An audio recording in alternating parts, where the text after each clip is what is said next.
Okay, well, hello. And my first sentence would be, I love business networking.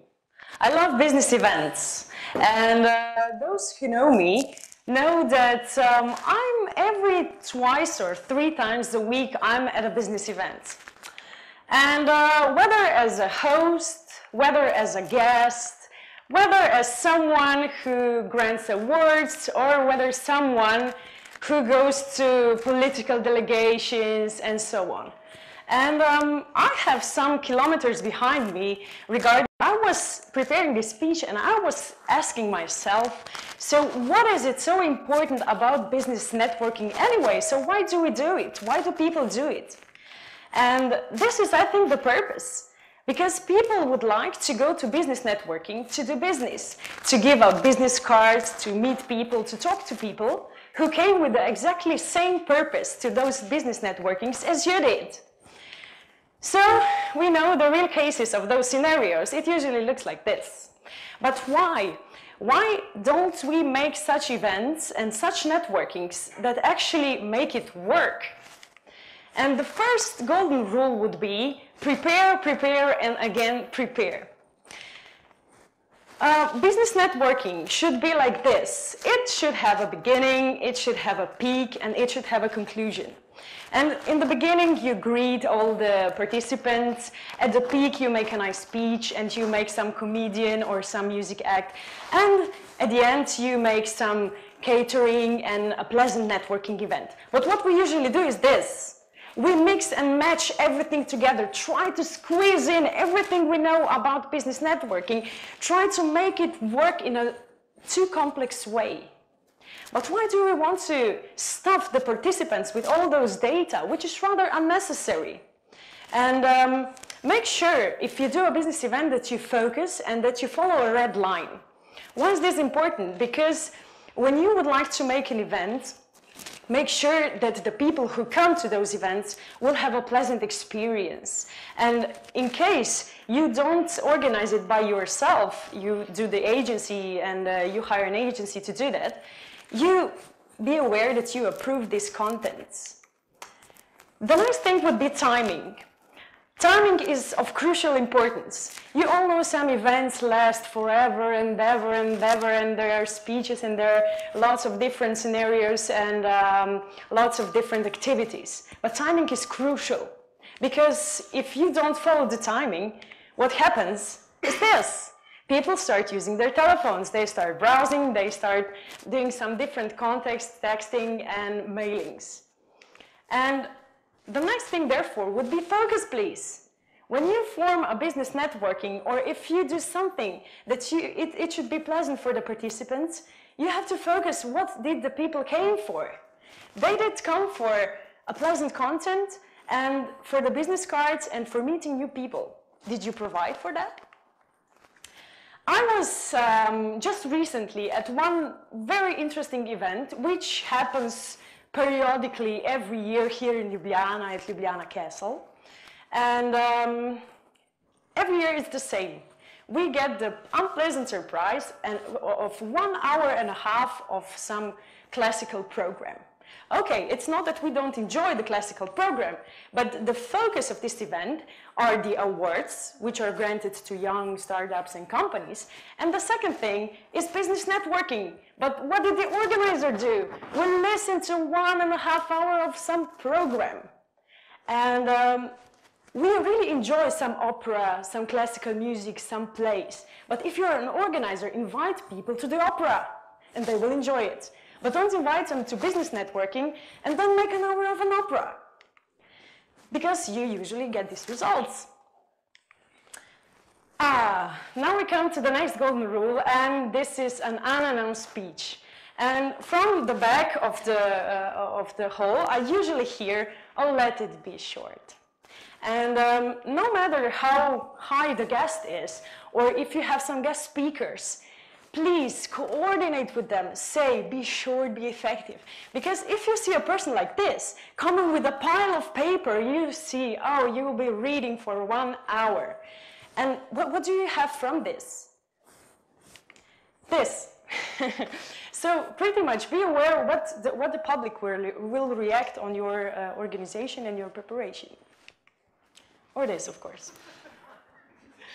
So, a little bit of humor always does the trick when making a speech. You can always spice it up a little bit. But now let's see what can happen if you are not too careful enough and you get a little bit too much of humor in your speech. Please. Herstellung Würzstoffe zugesetzt worden sind, sofern dadurch der Charakter einer Ware dieses Kapitels nicht verändert wird. Klammer zum Beispiel.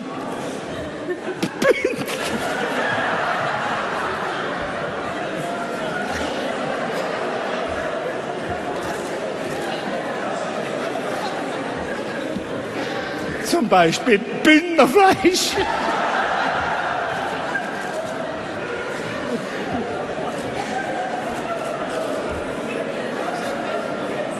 Now you saw what can happen.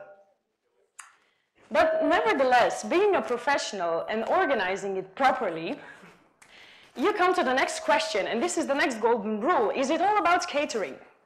Okay, now you know that at business events you cannot resist, if it's a too long one, as you usually know, you cannot resist enormous piles of food waiting outside. So what you usually do, and when I usually go to business networking, I usually go with my purse. Why? Because my purse contains my business cards.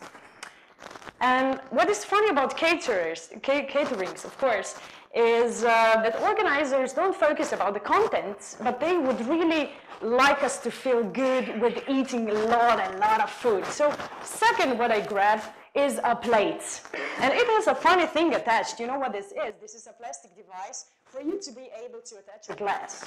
So then I take a glass because I would like to have a sip of nice wine, because the event was so long that I would like to have something interesting. And then I take my fork, knife, and of course a paper towel.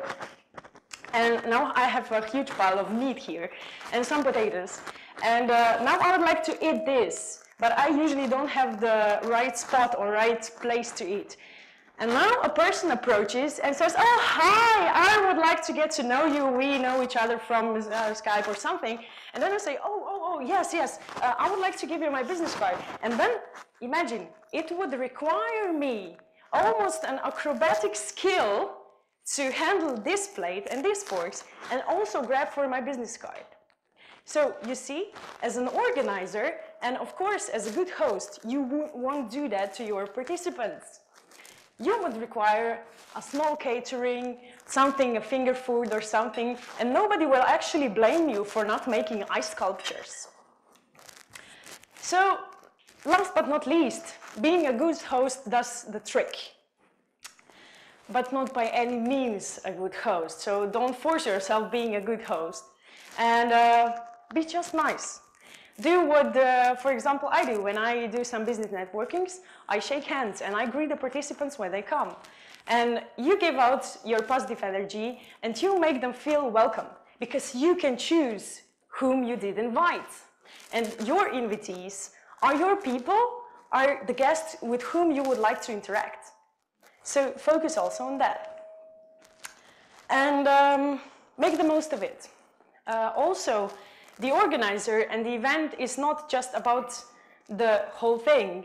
It is also about you attending the event.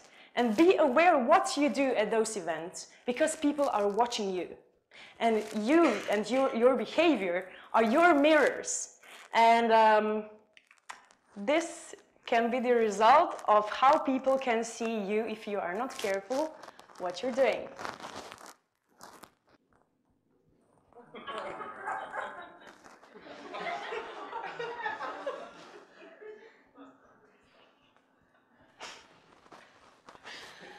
Yeah, this is a good example of how careful you should be on your behavior.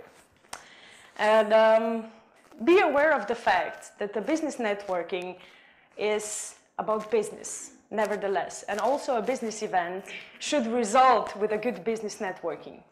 But with networking, make sure that this net is really working for you and your guests. Thank you very much.